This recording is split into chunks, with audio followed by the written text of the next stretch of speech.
Welcome back to another episode of that Stay Off My Grass podcast. You got your boy Sons fan Randy in the building.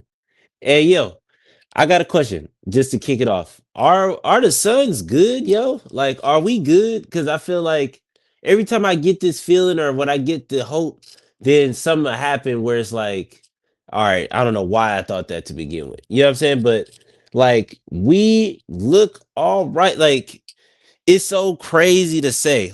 This is what, three in a row? This is three wins in a row.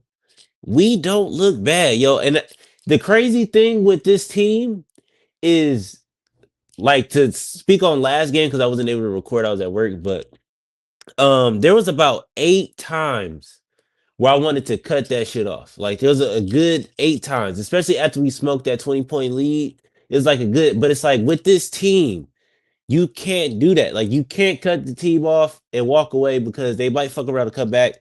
Um, you can't, you know what I'm saying? You can't really write this team off. So it's just like, dog, this is so crazy. Like to have a team like this where it's just nothing but dogs. You know what I'm saying? And from the beginning of the season, like I said, I was kind of looking for our identity as a team. And our identity seems to be like just a bunch of dogs out there. You know what I'm saying? And I've always wanted to see what it would look like to have Devin Booker with just a bunch of dogs. And this is kind of what it looked like. And I'm messing with it. You know what I'm saying? I'm fucking with it only because I think that the other dogs pick up where D Book lack at. You know what I'm saying? And just the little stuff. And we win a lot of these games just off of the strength of just the mentality, just off of the little shit, just off of the 50-50 balls, off of just hustle. You know what I'm saying? I don't know how long or how sustainable this is because I could see a scenario where later in the season where guys start to gas out. Like I said, right now we are very like depleted as a team. So it's getting real thin on that roster. You know what I'm saying? So we definitely need some people to come back. So I don't know how sustainable this dog team, this dog mentality is, but as of right now, I'm fucking with it. You know what I'm saying? Like it's just real scrappy, real dogs just out there just doing dog shit and just not giving up. And so I can't be mad at that. You know what I'm saying? And I'm back on the Kyler Gillespie train. You know what I'm saying? I was kind of off of it, but I feel like he won me back, and I feel like he's been consistent enough to keep me. I'm gonna hold it down for a little while before. You know what I'm saying? Like I'm not just gonna be first. Just you know what I'm saying? Because I feel like in the beginning of the season and in preseason, he would just throw up a lot of just ill-advised shots.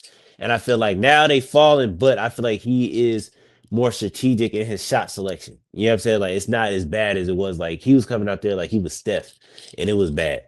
But tonight, Dylan Brooks book kind of brought it home.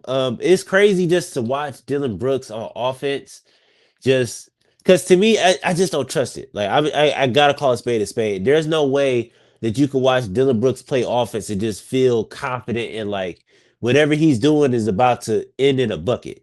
You know what I mean? So it's just a lot of trust with Dylan Brooks. But I feel like game by game, I gotta put respect on his name and I gotta trust him a little bit more because he can't hit the middies, he can't hit the threes, get to the rack. So it's just you just gotta trust it. And at Oregon, that was like his thing. Like I knew him from just being an elite offensive guy, and it wasn't until he got to the league to the Grizzlies where it's like, oh shit, like he shifted his whole game to being defensive. You know what I mean? So it's probably some still offensive in his game, so that just don't leave you just overnight. So I understand it, but Mark Williams played decent today, even though I was getting real frustrated with Luke Cornett, and that was one of I was so envious watching that. And shout out to the Spurs. I do think that they're one of the better teams, and I think that they got a real spooky future. Like spooky. Like once they figure this shit out over there, it's spook. Or once Wimby Yada kind of or Wimby figure out like he's taller than everybody, so he can just shoot over niggas and niggas can't block it. Cause I still see a lot of his like if he developed like the faster to me, this is just my opinion. I'm not saying I'm right. I wouldn't argue this, but I feel like for me, the faster he develops like a old man game, if that makes sense, like that's when the league will be over. Like once Wimby get like some go to shit or some like a Dirk fadeaway or like the Tim, you know what I'm saying, where he gets some go to shit, it's really over. Like what is niggas gonna do for real?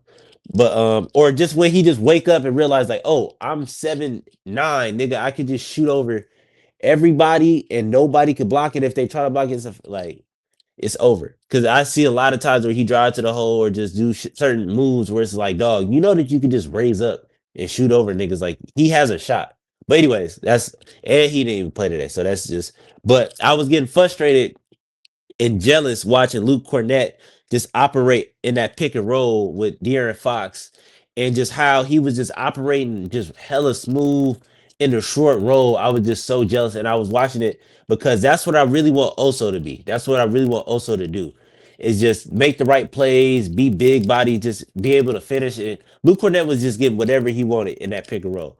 I don't know what made them go away from it. Well, I feel like we started playing it a little bit harder in that second half, but in that first half and a little bit of that third, like Luke was going stupid. But Mark Williams played decent tonight. No complaints. I am seeing a little bit of like he can guard the perimeter, which is making me a little bit more excited for in the future, or if we do run into a playoff opponent that you know what I'm saying, run small, like we can kind of throw him out there and still be all right. But I think to me, the game was won tonight off of just Goodwin and Gillespie again. You know what I'm saying? So or how they coined them the killer G's. So I feel like they just brought it home and they continue to do it. So I got faith in it. So, but yeah, that answer me that question. Are we good? Are the Suns good, or is this just like we just playing bad people, or we just run into a good string of luck? Because we won a couple games that we should not have won.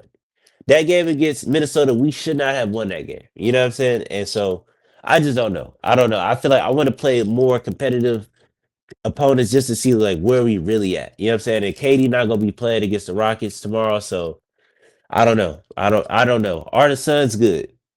Are the Suns good? I don't know. But tonight was, you know what I'm saying, the dub is a dub.